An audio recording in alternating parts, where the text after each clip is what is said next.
Hello, no budget filmmakers. Welcome to No Budget, the show for filmmakers with no budget by filmmakers with no budget. I am Milo Dennison. With me is Carl Feeney and Claire Milan, and we are joined today by a special guest, Roisin Kearney, who is a Irish writer, filmmaker, producer, actress, pretty much does it all. And so we are very excited to talk to you today, Roisin. Thank you for joining us. It's a pleasure. Thank you very much for having me on. Oh, excellent. Excellent. Okay, well, let's jump right into it. So first question that we like to start with is what got you into filmmaking? Well, I initially, when I went to college, I did theater studies, and then I went on to become a lighting designer and tech. So I worked in tech for 11 years, and mainly in theater, in lighting design, and then stage direction, toured a lot of shows nationally and internationally, and then I'd worked on a few films, so I'd just like tiny budget features through, on and off, right the way through, and I really enjoyed it. And then I had children, and then when you have children, sometimes They ruin everything. I know. they ruin everything. I keep telling my girlfriend that, and she brings the subject up, Yeah. and I'm like, they ruin everything. Yeah. So I found very quickly that once you have children, people don't ring you anymore to be their technical person or anything else and travel around the country and do light and design or work in films or anything else, because as we all know, the hours are not necessarily the best or most family friendly. But yeah, definitely as a female, because I was the first female lighting designer in Ireland. And sorry to interrupt, was that lighting design on stage or on film? stage, Okay. on stage, yeah. And yeah, so when I had kids, I got slightly annoyed because it didn't happen to any of my male counterparts. It didn't seem to affect, but yeah, when I did, it was like the curtains shut a little bit for a while. So yeah, so then I'd worked on about 4 or 5 features at that stage in various roles, and then I kind of went back. A friend of mine is a producer and was making stuff, and I used to do a lot of reading, and I'd go and meet writers and do a little bit of script supervision and that sort of stuff. And I'd written for theater before that as well, but so I did kind of bits and pieces of that, and they also were working on novels at the time as well, so I used to do a little bit on YA stuff that way. And then I did a no budget short that I wrote and I acted in. I don't do that anymore at all, but and made that. And then a couple of years later, well, no, maybe about a year and a half later, another friend of mine who's a film writer director had done loads and loads of work, had written an awful lot, but she hadn't directed. So she was coming home for a year. She lives over in New York, and she was coming home for a year. Her husband was actually working on a feature here, and I was like, let's just make a film. So she had 2 scripts. So one was nice and handy. It was all set in one location, 2 actors, not a whole lot going on outside of that. So I was like, grand, that's an easy one to do. So I called into Film Base, and I'd known a few people out of Film Base from the films I'd worked with previously. Got a little bits and pieces of advice off them and produced that. Then when we were halfway through the shoot on it, so you were a producer on that film? I was a producer, yeah. Okay. And so when we were halfway through shooting it, her second script, which was much more complex, had loads and loads and loads of locations, was 40 pages long, but she had sent it out to John O'Connor, the pianist, to have a read of it, because it was about this prodigy, this child who was a pianist prodigy. So she'd sent it to John O'Connor, asking him if he would take a look at her music choices in the script. And he came back and said, I'd like to play the part. So when you have a world-renowned pianist offering to play the part of a world-renowned pianist in your short film, you kind of have to go with it. So, and also he actually had his own prodigy, a young fella called Joe from Farnham, And so the two of them starred in it. So basically we shot the two back to back in the Wow. end, which was insane. And if I'd known more, I probably wouldn't have done it. But the fact that we didn't know a lot was helpful. What was that film called? Prodigy. Prodigy. I saw that because we were in Chicago, and I That's saw right. terrific film. And little Prodigy was in it, and yeah, it was fantastic. Yeah, that was that, and like literally that was planned and done within 2 or 3 weeks. Wow. Because that was the turnaround, and we only had John because he was teaching in. We only had him for 5 half days, and he's in every scene basically. And we only had him for 5 half days, so it was full on, but it was great, you know. And his son is Hugh O'Connor, isn't that right? Hugh, yeah, Filmmaker. that's right, yeah. So, Okay. yeah, because John himself, he was saying he actually always wanted to act, and he was brilliant. He was really, really good, and but then he went with the music, which kind of worked out pretty well. So it probably wasn't a bad choice, but yeah, no, it was great, and he's lovely and really, really lovely to work with, you know. So yeah, it's great luck that he wanted to do that. That's fantastic. So then did that lead you into then wanting to do more of your own stuff? Well, I had been writing kind of anyway, and then I'd gone and done a writing course, and there's one particular script which is massive. It's like would be a Netflix type thing that I was working on and still is in my head. But anyway, in the middle of all that, I ended up doing a course with Mary Kate Flanagan. So I went off and I wrote this scene, came back, and she was like, "Oh, that's kind of interesting. Would you think about writing it on into a short?" So I wrote it on into a short. And then Nuno Bernardo, who's a Portuguese director, wanted to direct something in English. So he asked me if he could have a look at the shorts that I'd written. So I sent him over like 3 shorts, and then he came back and he was like, "Oh, I'd like to do this one." So that became The Family Way, which is a pilot and a short film. So we did 2 cuts of it basically. We did a 27.5-minute cut and an 18.5-minute cut. So then that got made, and I produced and wrote that because I must be mad. And that also has loads of locations, and like I think there was like 30 something characters. Like it's big. There's a lot in it. I never ever would have written it that way if I thought I was going to produce it. And so then that got made, and then that toured, and I know that was over in Chicago as well. I think at the same time and that went out. Then I made another short in one day, just as you do, for 2 people that I worked with who both work in other areas. One's a DP and the other person is a producer, but both wanted to act. So I wrote it specifically for them to act in. And we went and made that in one day. Then that went off on a tour. And yeah, so that's kind of been it. And then so I directed that, and then I directed another 1-minute short, which is on child homelessness, called No Dogs. Again, it was like a 2 half-day shoot. And then I just finished Paddy, the latest one, which I'm director on. I didn't write it. That just premiered in Galway this year. And then, I forgot another one, Run, that I made with Caroline. Sorry, I made a lot of short films. Run with Caroline Grace Cassidy, which is about coercive control and domestic violence. And it and The Ferry, which is another short I produced, both were in Galway last year. Okay. So. Your writing process, I just want to ask about that a little bit, since you've written most of your stuff. Do you write knowing who you want to cast in the role based on people you know? Do you write it thinking that you're going to be directing it, so write to your directing style? Like, what's your writing process like?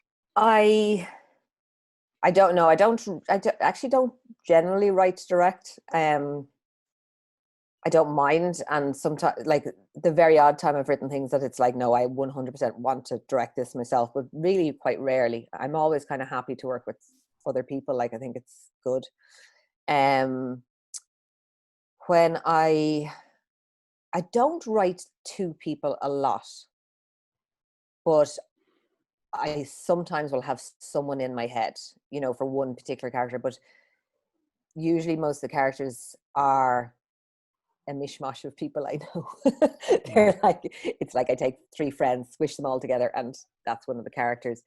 I do a lot of comedy, so most of my stuff will be comedy, and I'm lucky that I have some very funny friends. So, do you go through multiple drafts, or is it pretty Yeah. close to the final product when you? Yeah, no, I mean, I've a feature script at the moment that I know needs major work, and but I think part of that is because then if you're going working with a producer, there's a certain amount of thing that they're going to bring to that as well, that they like. I wrote it as a very, very low budget feature because I've produced, I know how much things cost, so I can look at the scene and go, well, if I do it this way, it's going to cost half the amount than if I do it that way. So I made choices based on how much I think certain things are going to be, or how long they'll take, more importantly, because that is cost.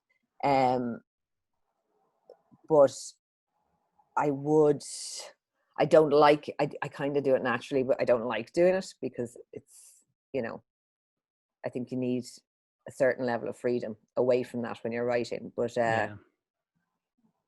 that's, and plus people want to push things in a certain direction. It's a, yes, like it's a comedy feature, and I made some choices just to basically bring price down. But if I knew there was a little bit more, I'd be able to do things in a different way, that way. So it depends. At the moment, I'm looking at it getting produced as a micro budget feature, basically. Okay. So that's where I'm at the minute. But it does need it needs a good rewrite. And then I have another series that I've the first hour written of, the pilot written of, and it's probably closer to how I think it will be in the end. It's so it depends. It depends on what it is. And I've worked with enough producers to know that you are definitely going to be sort of steered in certain directions on some things that really is based around budget, or it could be based around an actor, or it could be based around lots of things. Yeah, so. Location, and stuff you have access to. Absolutely. One more question, and then I'll let my co-host here jump in. So you've been in Galway, you've been in Chicago, you've been in like festivals pretty much everywhere. Does one kind of stand out above the others as an experience to go to have your film screened at? Because you know how they're all kind of a little different, and they're all very different panels and that kind of stuff. Yeah, it's funny. It's all very different. Like every film I've made is screened in Kerry, so I always have a little bra for Kerry because they've always been really supportive. I was over at Irish Screen America twice with 2 different films, and I have to say the most overwhelming was probably last year with Run, because it's screened as it came on before the feature, which was Float Like a Butterfly, Carmel Winter's film.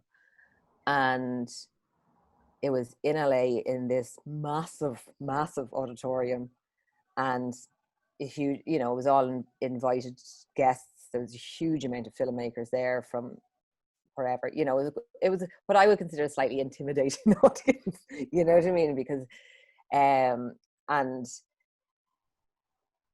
that was kind of wild, because seeing it up on a huge big screen in those circumstances, and you're in LA, and it's all that was quite mad. Chicago I loved. It's such a good time there. It was so beautiful, and it was a really mixed audience, which I loved, because it wasn't like, it's Chicago Irish Film Festival, and it wasn't an Irish audience, whereas sometimes if you're abroad and it's an Irish film festival, you'll have an awful lot of Irish people at it, whereas Chicago was really mixed. And actually, particularly for the one with that Prodigy screened at, because it was a children's program, so that was lovely, because there was loads of kids in to see what was on, and it was just really nice. I had a lot of fun, and Jude, who runs it, is fabulous. She's brilliant, but it was freezing. I know. Really, really, we actually, when we were in Chicago, because I can't tolerate the cold, I did. I didn't know it until I was in Chicago. Yeah. You know, and I remember the first night I was with another friend, whereas Savannah, and I think I got hypothermia on the first night. And there was no hadn't met anyone yet. So I thought, oh God, I'm going to die before I meet anyone. Yeah. And we all stayed in the same hotel. But I remember meeting you, and I was wearing 6 jumpers. Yeah, I remember. Everything in my suitcase. But it was a terrific. That's where I saw Prodigy. Was the family away there as well? Was it? The Family Way was on there as well, and actually No Dogs as well. She put the 3 No on. Dogs, yeah. At the opening. But yeah, because I think the Family Way, I'd seen it previous to that in Ireland. I'm not sure where I saw it somewhere in one of the festivals. I think it could have been in Galway. I just thought it was absolutely hilarious. Like it was. I just actually laughed out loud, you know. But so with the Family Way, like what inspired you, like for the short film? Well, to be honest, it's everything I do is kind of, there's a little bit of darkness in everything I do. So this is with the Family Way. I'm interested in mother-adult-daughter relationships because I find them fascinating. And particularly that slightly narcissistic, like the slightly competitive thing, and still being treated like a child when you're an adult, and all of that. But the original idea, where it came from, was because I wrote it actually even before there was chitter chatter about the 8th Amendment, and I kind of wrote it as a little, in Ireland certainly there was always that thing of the sort of girl who gets herself pregnant or might need an abortion. And that was in the back of my head, and that was why all three women suspected. So the schoolgirl, the 20-something-year-old, and the 40-something-year-old all suspected that they might have an unwanted pregnancy. And that was. They find a pregnancy test, don't they? Is it in the drawer or in the bin? And it's like, who is this? But that was kind of a little kind of side. It was about, and like, I don't know if you remember, but one of Ciara's lines in the pub is basically about choice, you know, when Clara's character is saying, you know, but you didn't get to do anything because I came along, blah blah blah, and she was like, that's what I wanted, that was my choice, that's, you know. So there was a little sly bit of political discourse going on within it, but really it's about the whole thing of in your 40s, like women I know in their 40s, they are starting first relationships, they're starting second relationships, they're becoming grannies, they're trying to become mums. They're like, you can be anywhere, you can be at any stage of your life and your world in your 40s as a female, which I think is fascinating, because I have friends who are like, oh, the baby's awake still, and I'm like looking at my 6'3" son. You know what I mean? Like, it's that. And I find that very interesting as well. So I just think I think women in the 40s are really interesting people.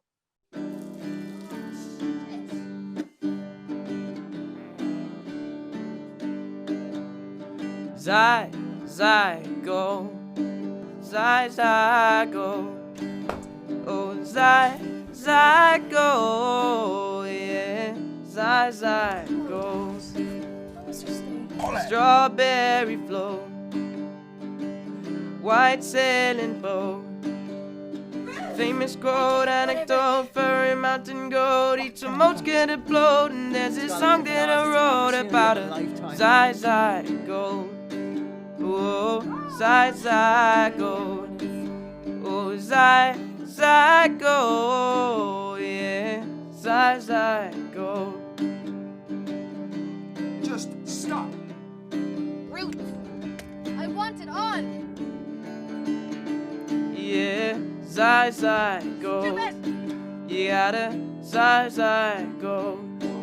Yeah, Zai go. Yeah, Zai go.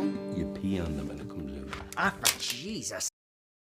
Yeah, and there needs to be more, like, there, you know, it's good. So it's getting better representation of women in their 40s, like, especially with British television, you know. But before it was like, you know, it's in these Hollywood films, once you hit your 30s or you're gone. It was like, it's either you're plodding around in a bikini body or else you're the granny in the corner. sipping the tea. Yeah. Like there was nothing in between. It was just It's crazy. And Meryl Streep, actually, she disappeared for ages, you know. mm, Yeah, like Yeah. people don't remember that, but like she was very, very popular, I know, for about 15 years, 20 years. Yeah. And then she disappeared, like, then she and it's vanished. only lately she's kind of come back again.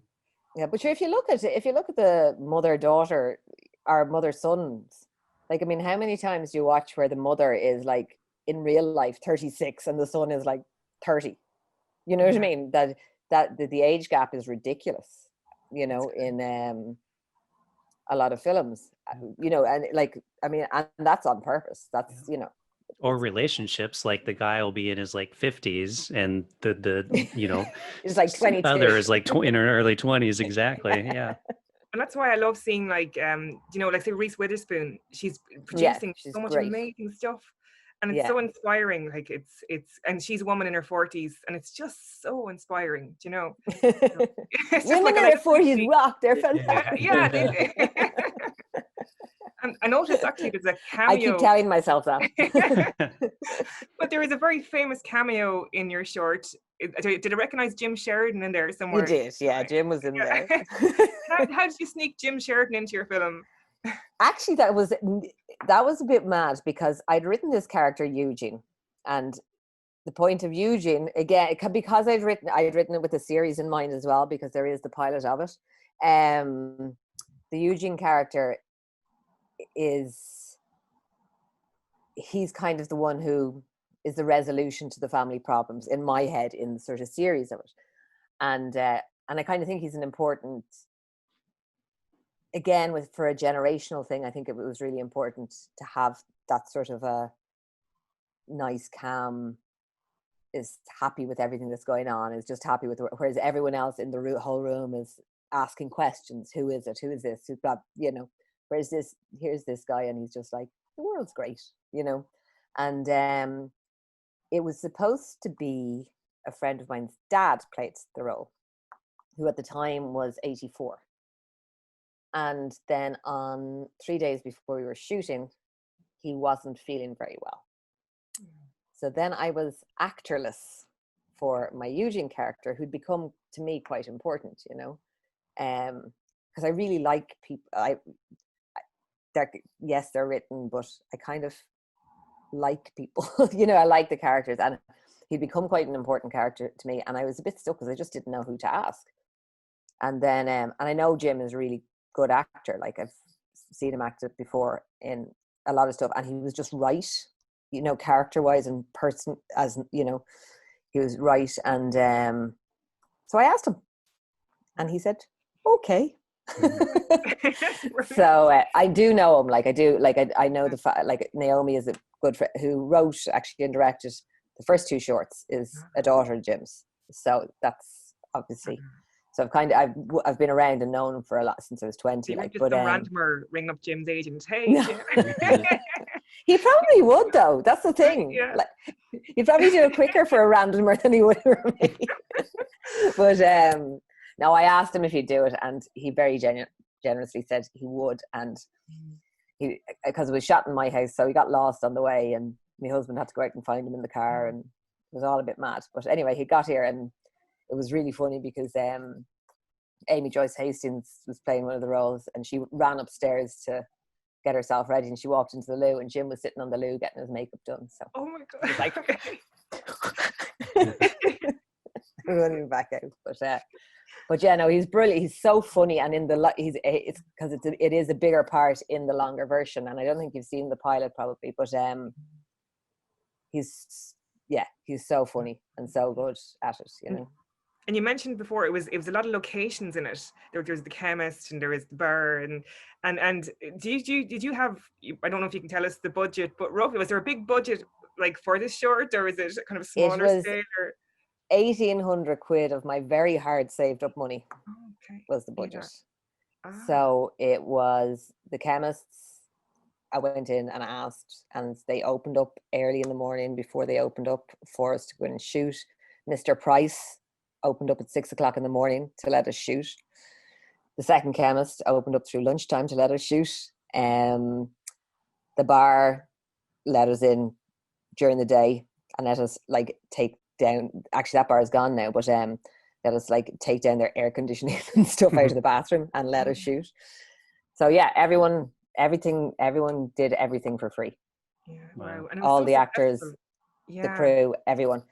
Basically the cost was food and costumes, art department, and then that was about it. But all the cast and crew all worked for free, which is absolutely unbelievable. Like, and it was really, really generous. Product. Like when I saw it, it looked like it was really big budget, you know, because it did so well because it got into loads of film festivals and it didn't win an award as well. The Dublin International. Yeah, I won a few around. Got a few, but yeah, the Dublin Comedy Festival. And I got that was actually the week before I went to Chicago because the script for the pilot version, I got a nomination for Ones to Watch for the Edinburgh TV Fest. So I was over at those awards 3 days before I flew to Chicago, and in London it was 27 degrees. Oh my in God. Chicago, it was like minus 19 or 18 or something. And it was like, it was the weirdest. It was because it was boiling over in London. But yeah, the script of that was, so I got the nomination for that, which was huge. Like I was absolutely thrilled with that. Amazing. And was it filmed over a few days, or was it how many days? It was 6 days. 6 days. Yeah, no, because it was. Well, anything that you're going to be changing locations, and a lot of shooting in cars, and me driving around with cameras stuck to the back of my car, and someone else, it was mad. It was really, some of it was guerrilla filmmaking, like to say the least. You have to do it, sometimes. So I was driving around with cameras like hooked onto the back of my car in front of the car, which is Alan Joyce's car, who was the sound op. His car was the set car, and stuff like that. So and. Then the kids were getting home from school and hiding behind lamps and bringing the dog up around the corner so he wouldn't bark. And Mel was getting home and finding people. Kira O'Callaghan would be asleep up in the bed upstairs and all sorts of. It was great. The whole family were involved from 6 o'clock in the morning till 7 o'clock at night every day for 6 days. So. It sounds like really good fun as well. There's something like being on a film set and just, good fun behind the scenes. I'm not too sure how the kids felt about being on the film, because they had to be up and dressed before the crew arrived in the morning, and they'd be sitting there in their school uniforms looking thick at me. But it was good. And then and they got quite savvy now. They know their way around a set. Are they like, no more filming in our house, Mom? Like that was the last 100%. Yeah. I presume they want to be in and the next no more no more being in films, because I've made them be in loads. I've made them do so. And friends of mine, they're particularly the middle fella, he's actually really directable and he looks cute, and so he's been in loads of stuff because people are like, oh, can we have Mick? And I'm like, yeah. So he ended up, like, from the time he was about 4, he was in loads of bits and pieces, and just because he was so easy. He'd be like, he was just very easy to direct, but he just has no interest whatsoever in film. So, but I made him do Algorithms, which was one of mine, and I made him do, I think most of the other stuff was for other people who were like, and Emily did some as well. I was shooting on another thing, the youngest, and the child who actually was cast, they got on set and she bottled it. Really? So I had to run up to the school, grab her out of school, bring her. Yeah. So, there you go. So yeah, they're used to it. They're used to it. They'll do it if they're made, or if like you pay them €20. And you mentioned that you filmed a pilot of this as well. Yeah. Are you planning to turn into a series or well, I'd love to if I can get some money. Money. Yeah, it's all about what I mean. It's all about the money. I have it down as a 6-part series. Like that's and the original script reads like a pilot because it basically became a pilot while I was developing it, and the 6-part series goes through through her whole pregnancy, and it's how it affects each member of the family in a different way, including her, obviously, since she's the one who's pregnant. But yeah, comedy as well. And then the Eugene character is quite big right the way through that as well. So that's why I was saying it was a very important part for me. So yeah, no, it's the pilot screened at a few, and it was shortlisted for a few things over in the States, and then obviously the nomination with the ones to watch and stuff like that. But it's just trying to get it out and seeing who's going to be interested in making it, you know, that way. And again, there is kind of a thing about, you know, females of a certain age and what's going to be interesting and what's going to be not. But the one thing I found about it was that it actually is quite a broad appeal, because it is multi-generational, like, you know, and that's part of the point of it, because it's meant to be a family. So families are multi-generational by their nature. So the last film I saw of yours was in Galway, because this year in the Galway Film Fleadh it was all online. So yeah, Paddy. And it was amazing. I was really looking forward to it, because I saw you put on Facebook, and I probably spent €60 buying tickets to all the films, you know, but I really enjoyed, like, I thought, the Galway Film Festival online, will it be the same, you know? But I enjoyed it so much, you know. It was great. And of course your film was one of them, Paddy. And it's interesting because I know it's set in London in the 1970s, but filmed in County Clare, isn't it? So that's quite interesting. In Ennis. So I didn't actually know when I looked at online, when I saw it on screen, that it was County Clare, because it was really cleverly done, you know. So how was it like making it of a period film compared to, you know, it was interesting because it was the first time I directed something I didn't write, so that was slightly intimidating. I know, it was just new, but I really enjoyed it. I have to say, I really liked directing someone else's writing for it, because you are coming at it with a different lens, you know. So I think there's an amount of freedom in that as well, you know. But we shot it. It was 3 days, like, it was really short, and I mean, it was Keith and Maeve McGrath, who are the producers. They had set up an awful lot of the stuff in advance. So, like, locations had been looked at. This, you know, everything had been looked at. So it was really just the casting of the leads, and then obviously all the stuff that happens after, you know, rehearsals or whatever else. But so it was kind of mad in one way, because because there wasn't a lot of money. It was a very short amount of time to get the whole thing done. But yeah, shooting in Ennis, actually, to be honest, was brilliant, because I actually really like shooting in areas like that, because I think people become involved. People are excited by the project, and they're so accommodating. I mean, the people that gave us locations and stuff were just absolutely brilliant. And then the Cian, who played the lead, who played Paddy in it, is astounding. Like, he's such a good actor, and he'd never really acted before, you know. So and he's from Ennis himself, so everything just sort of fell into place, which was really nice. And then it was easy enough to fake up things, you know. It wasn't as difficult as I had thought, because I was looking at going, oh no, this is going to be so hard. There was amazing costumes applied and all, you know. So yeah, it made the job very easy, because there was a really good crew, brilliant crew. So everything fell into place, and it worked out. Is that still on the festival run at the moment? Is it still being shown in festivals? Yeah, no, it's just starting on its road now. So we'll see over the next few months where we appear. But it is strange with so much online now in comparison. Crazy. And a lot of the festivals have had to cut back their program.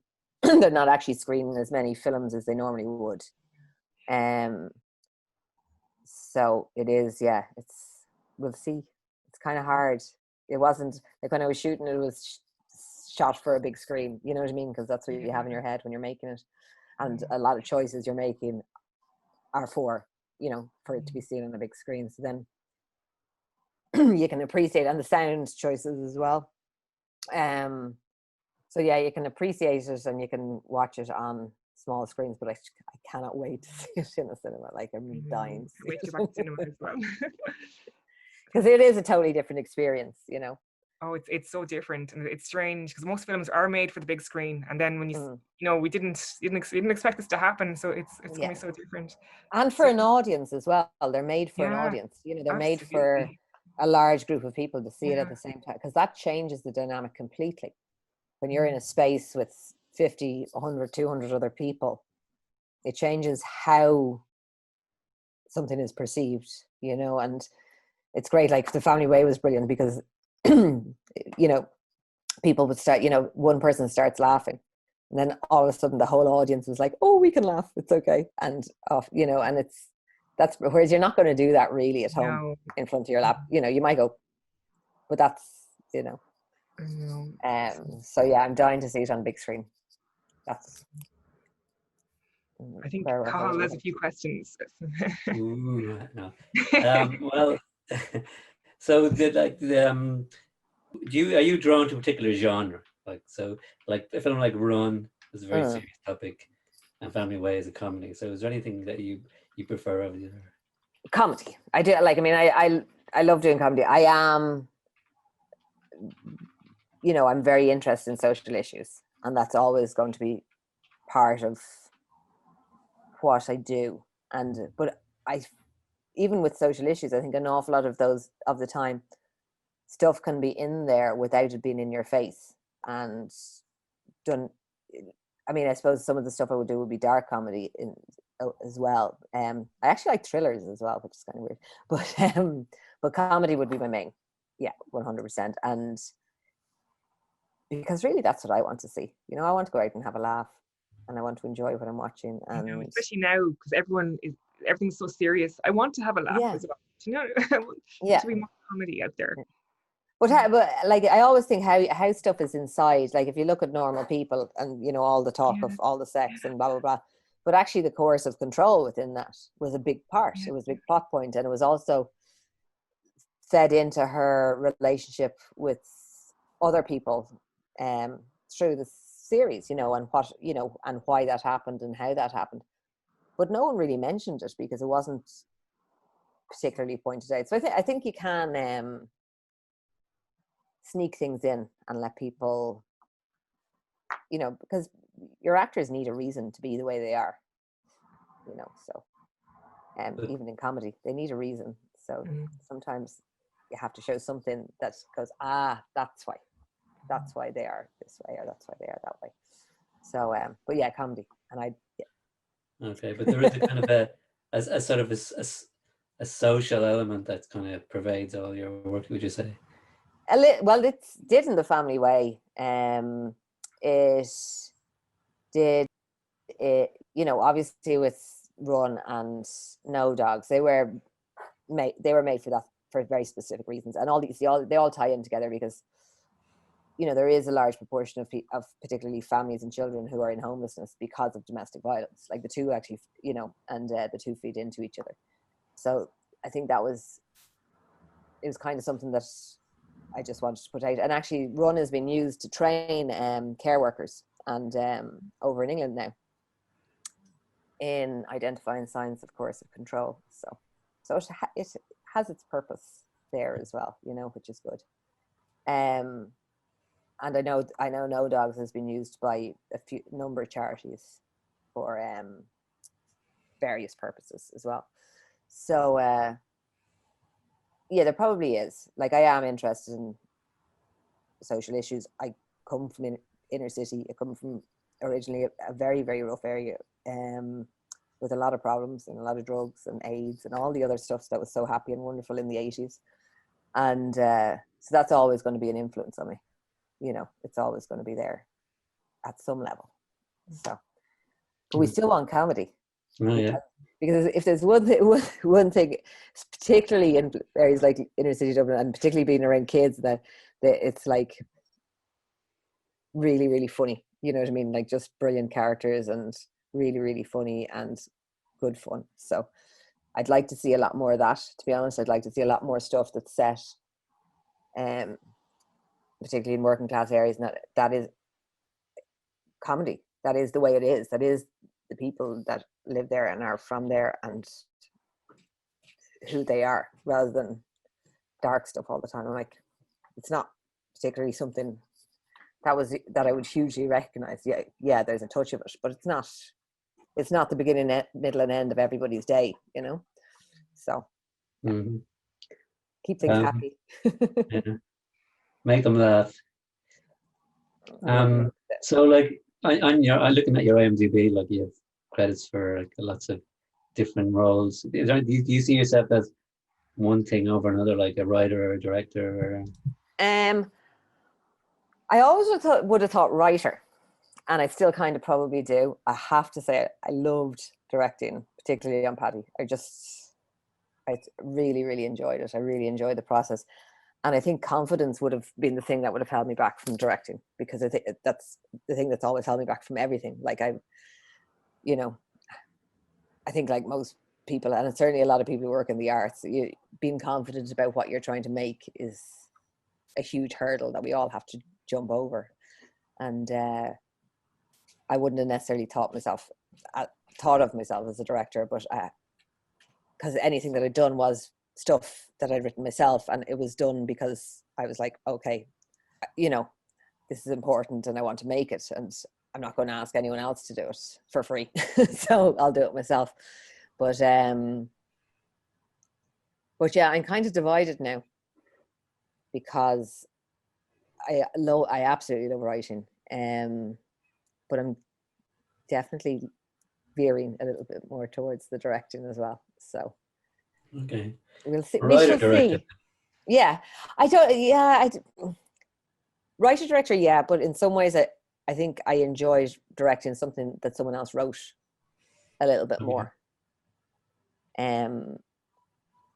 because it wasn't something I was inside for 4 years or 3 years or 2 years. And sometimes I think when you're inside something for too long, it's very difficult to see outside. So whereas if you're coming into someone else's writing, you're able to see it, in 2020 more so than if you're inside something yourself. And you which happens to me all the time. I can't see the woods from the trees. Eventually, I'm just like, why is it, And that frustrating moment when you're editing and you're going back over scripts and rewriting and doing new drafts and making changes, and someone's asked for this, which is going to have a knock-on effect on that, and then all of a sudden you're, that it's quite exhausting, that whole process. And so sometimes I'm kind of happy to hand it on to someone else, say, there you go. And they're coming at it with fresh eyes and a fresh perspective. And I don't see that as a bad thing, So It depends. Okie dokie. And so what are you working on now? I'm working on a format show with a friend of mine at the moment. So that's out for the next few weeks. But what I have currently, I've a pilot, I have a draft written for a 6-hour TV series, which is a comedy based around 3 adult sisters who end up having to live together again.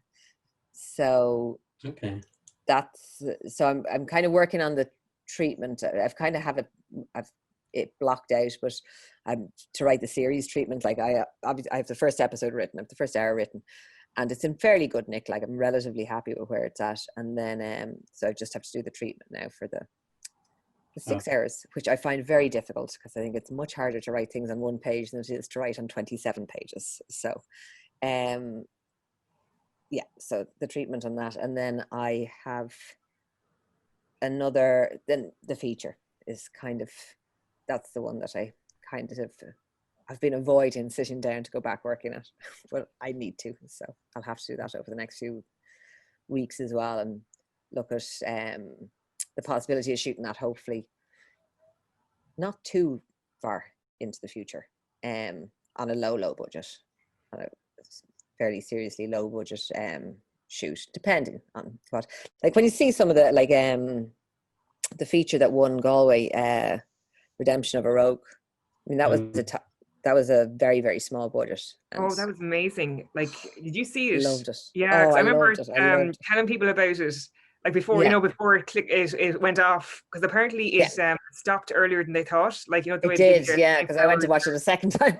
Yeah, and I was like, people are too late. That's when I told them about it. But I was just blown away by it. And I know Peter Doherty, I think it's Peter Doherty, isn't it? The guy who wrote and directed it. He's originally a playwright. Yeah, that's right. And then I saw it, and it was done in a very, I'd say, low-ish budget, you know, with Aaron Moynihan. And it was so inspiring to see that. And it was terrific. Like, it was absolutely brilliant. And I have to say, watching that kind of really inspired me as well, because it just shows you what you can do and what you can create. While not going into the into the very high end budget stuff. Like, and I know it makes everything so much more difficult, and I could feel the cold when, you know, everyone sat in that set where you're freezing cold and like, or you're in the back of someone's car, because you don't have the perks and the nice bits, and you don't have, like, you know, all the bits and pieces that you might have. And it probably makes you more inventive, because I know with way more. Rogue, they couldn't afford to rent a rain machine, and it rains for most of the film.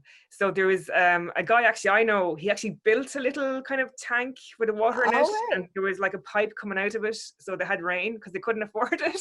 Yeah. Do you know, so it was like, it made them be more inventive. But again, I could feel the cold watching it, you know.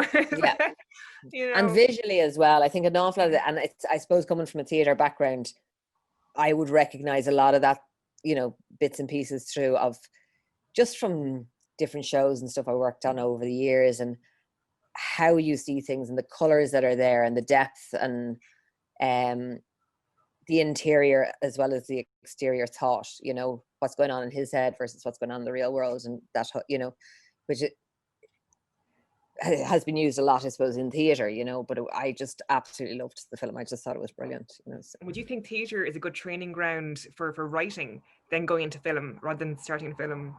They're very, very different. I mean, how you write for theatre and how you write for film are very, very different. Because film is visual. Like, everything you're writing realistically is visual cues, and generally as little dialogue as you can get away with. Whereas in theatre, it's much more dialogue based, because you're limited in what you can show. I actually worked on a few shows where we used back projection and used projection within theatre, and vice versa. I worked on films where I was using puppetry and things that I would have done in theatre in the film, you know. So it's like, they do cross over. You have to be very, very, very inventive in theatre, a lot.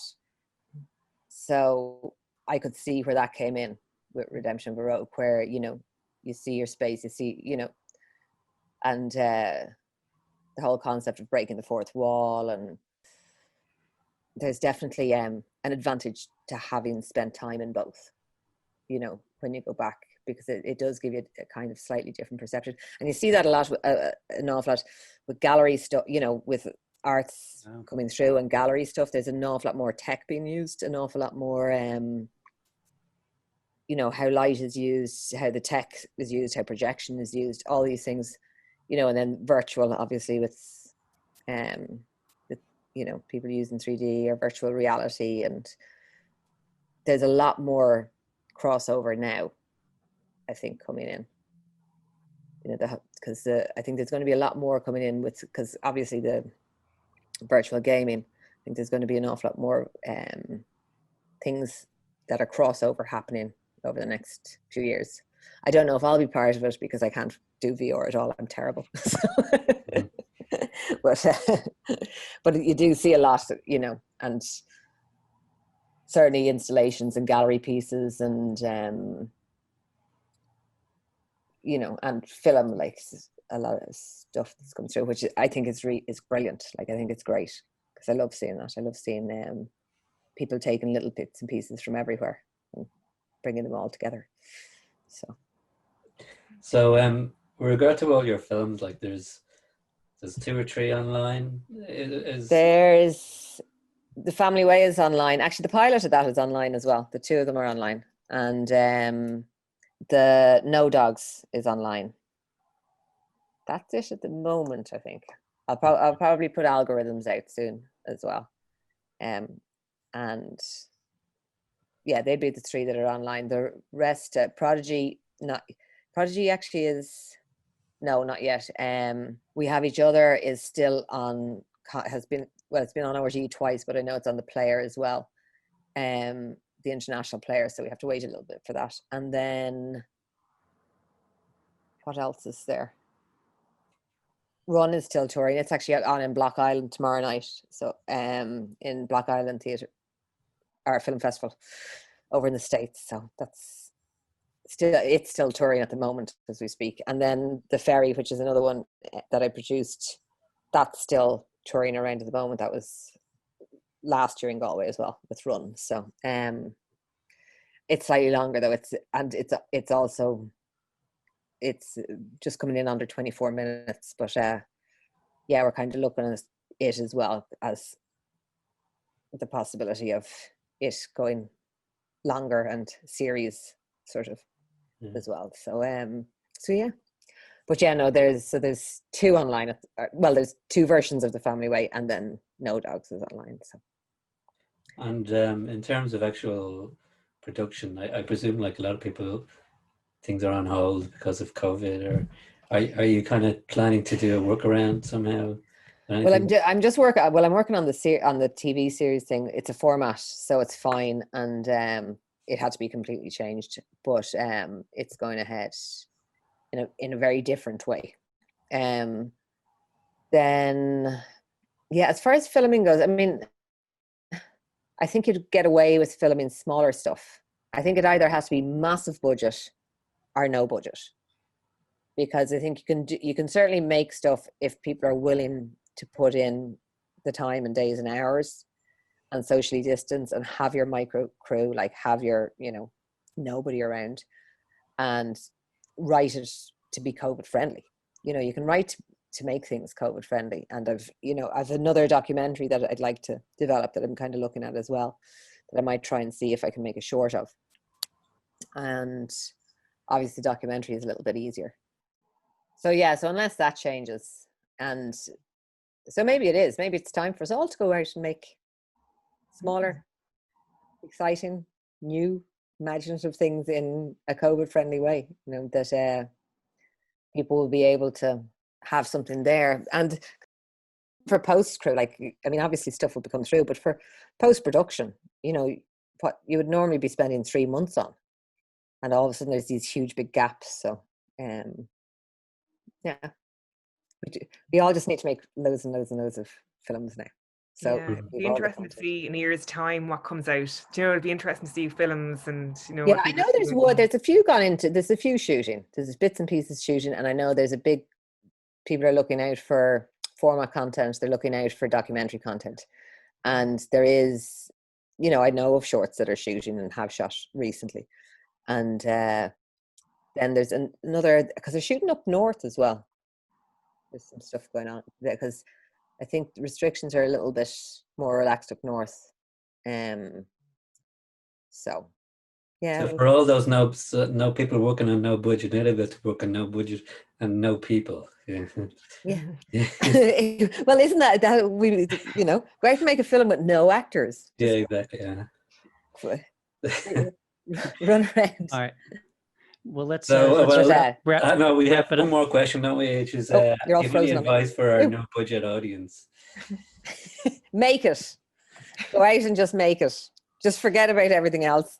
Stop waiting for someone else to do anything. Just go, okay, I'm just going to take this. I'm going to ask everyone I know to give me a hand. I'm going to put up a post for people that I don't know if I need more of a hand, and just make it. Because you can spend so long and look at stuff around you and be intimidated or be scared and feel you're not able for it. So what? Go out and make it. Do your best. You can sit down and you can look at it, and maybe your grandkids will see it someday. Maybe they won't. Maybe it'll get into every festival and it will be critically acclaimed all over the place. Maybe it won't. It doesn't matter. Just go out and make it. And do the best you can with it. Yeah. Perfect. I think that's fantastic advice to end it on. Thank you so much, Roisin Kearney. This is Kearney. Kearney. I said Kearney. I said okay. Roisin Kearney. Super informative. That was really brilliant, and we really appreciate you taking the time to talk with us. And of course, we look forward to seeing more brilliant things from you in the future. Hopefully. All right. Thank you. Thank you. Thanks very much. Thanks, Roisin. Bye bye. Is it- Cheers.